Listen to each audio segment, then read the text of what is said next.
Organic cocoa bean processing, fermenting, drying, and grinding organic cocoa beans into powder or liquor.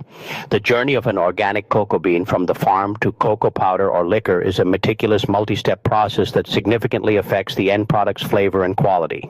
I will go through each stage of fermentation, drying, and grinding in turn, highlighting the most important parts. The cocoa bean journey, an overview. The process starts by harvesting mature cocoa pods, usually from the Theobroma cacao tree. The fact that the user chose organic means that these beans were produced in accordance with stringent organic farming guidelines, without the use of synthetic fertilizers or pesticides.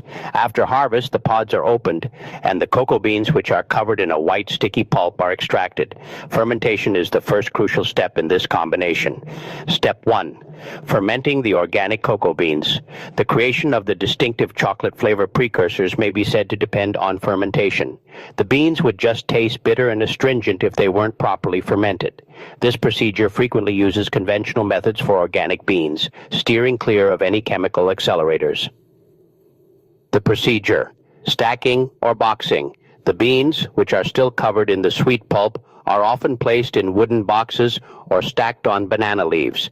Tiered wooden boxes that allow the pulp to drain are frequently used in large-scale organic activities.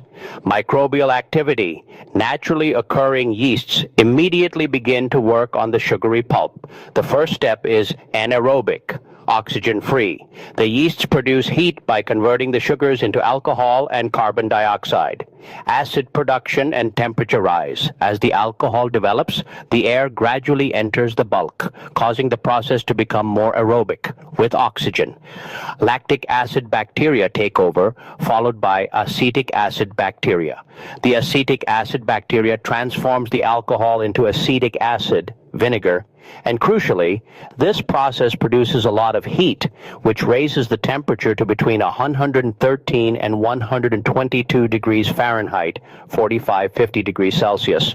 Chemical change and enzyme activation. The heat and penetration of acetic acid into the bean cause the cocoa embryo to die, which prevents germination. Most crucially, the high temperature causes enzymes to become active inside the bean itself. These enzymes begin to break down proteins and complex carbohydrates into peptides and amino acids, the genuine precursors of chocolate flavor. The bean's hue shifts from a light white purple to a deep brown at this point in its life cycle. Turning and duration. The beans are routinely turned, moved, or shoveled from one box to another every 1 to 2 days in order to maintain consistency. This restores oxygen and controls the temperature. Depending on the particular cocoa kind, e.g. Criollo typically ferments faster than Forastero, the entire procedure normally takes 5 to 8 days. The organic cocoa beans must be dried in step 2. The cocoa beans are extremely acidic and have around 60% moisture content after fermentation. They are prone to mold and mildew because they are sticky. The moisture level, which is usually between 6% and 8%, must be lowered to a safe level by drying, which will help the bean stay stable during storage and transit. Additionally, it helps to neutralize the taste by allowing some of the strong volatile acids, notably acetic acid, to evaporate. The procedure: sun drying, the organic standard. The most popular and ideal way to dry organic cocoa is by sun drying. The beans are typically spread out in a single layer on elevated surfaces or mats known as patio or drying beds. The platform's elevation facilitates air movement beneath, which promotes uniform drying and protects against ground moisture. Slowing down the process. Drying must be done slowly and gently. The bean can become shell-hardened by rapid drying, which locks in acidity and moisture, resulting in a lower quality taste and the possibility of mold development in the future. Raking and aeration. The beans are constantly raked or turned every few hours throughout the day. This facilitates consistent drying, prevents clumping, and guarantees that all surfaces are exposed to the sun and air. Moisture protection. To avoid reabsorption of moisture, which would destroy the batch, the beans are promptly covered or brought inside at night or during rain showers. Timing. Depending on the local weather and climate, this all-natural sun-drying procedure might last between 5 and 14 days. Step 3. Grinding the dried cocoa beans. The beans are packaged and sent to the processing facility after they have dried. This is where the trip divides in either the direction of cocoa powder or cocoa liquor. Mass. The beans go through a number of preparation steps before the last grind. Roasting. optional but crucial. Roasting is a necessary intermediary step, even though it is not expressly asked for. The dried beans are roasted for 15 to 30 minutes at temperatures between 250 and 350 degrees Fahrenheit, 120 to 175 degrees Celsius. Roasting completes the flavor. The heat causes the Maillard reaction and caramelization to occur, which converts the flavor precursors produced during fermentation into the complex, rich, and distinctive flavor of chocolate. Lessens bacteria. It greatly lowers the amount of microorganisms. Helps in shell removal. It weakens the outer shell, making it simpler to remove. B. Winnowing. The fragile shells must be taken out after roasting. Winnowing is the name of this procedure. The beans are broken down into smaller pieces known as nibs. The lighter shell pieces are then separated from the heavier, pure cocoa nibs using an air blast. The raw material for the last grind is the organic cocoa nibs that result. C. Mass milling into cocoa liquor. The roasted cocoa nibs are now prepared for milling. The nibs, which are made up of about 50 to 60% cocoa butter, are processed in high-capacity mills like ball mills or stone mills.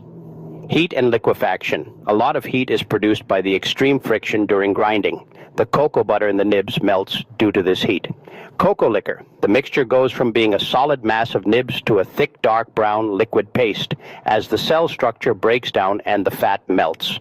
The name of this paste is either cocoa liquor or cocoa mass. It's just unsweetened chocolate, plain and simple. Step 4. Crushing and grinding into cocoa powder.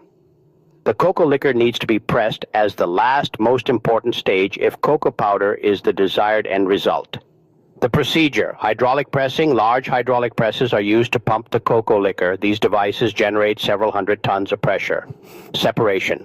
This tremendous pressure forces the liquid cocoa butter out of the cocoa solids. The cocoa butter is gathered and can be used to produce white chocolate or reintroduced to dark chocolate to give it a smoother texture. Cocoa cake. After pressing, the leftover material is a solid disc-shaped residue known as cocoa press cake. The majority of this cake is made up of condensed cocoa solids, which usually have a fat content of between 10 and 24%. The fat content of the powder determines its kind, such as low fat or high fat. Pulverization. After that, the tough cocoa cake is broken up and run through a series of fine pulverizers or crushers. Sifting and final product. The resultant fine powder is carefully sifted to ensure a consistent, smooth texture. The organic cocoa powder is the end result, ready for packaging or usage in baking and beverages. The entire process is a carefully regulated sequence that takes the biological changes in the field, the fermentation process, and the mechanical separation in the factory into consideration. The bitter seed of the cacao pod is what gives organic chocolate of the highest quality its complex, rich taste. Are you interested in learning more about the precise chemical processes that take place during the fermentation process? Let me know in comments.